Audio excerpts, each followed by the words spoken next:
Aujourd'hui, on va réaliser ensemble le point de sable. Un point élastique, texturé et à double face. Vous avez cette face et l'autre face.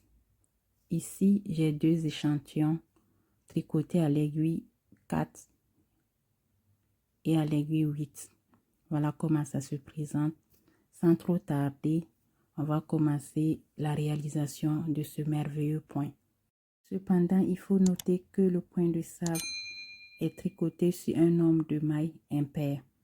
Ici, je vais monter pour mon échantillon à l'aiguille 8, je vais monter 13 mailles. Une fois les mailles montées, le premier rang de ce point est tricoté à l'endroit. On va alors commencer par tricoter toutes les mailles à l'endroit. Le premier rang, toutes les mailles à l'endroit. Et on retourne pour tricoter le deuxième rang. Le deuxième rang de ce point est tricoté une maille à l'endroit. On commence par tricoter une maille à l'endroit, suivi d'une maille à l'envers. Sur tout le rang, on procède ainsi en alternant une maille endroit, une maille envers jusqu'à la fin du rang 2. On va alors procéder ainsi le rang 1 suivi du rang 2 jusqu'à la fin du projet. Ici, nous sommes maintenant à notre troisième rang. Donc, on va tricoter le rang 1. Donc, toutes les mailles sont tricotées à l'endroit jusqu'à la fin également. Et voilà le troisième rang qui est tricoté. Le motif commence à se dessiner. Voilà comment ça va se présenter.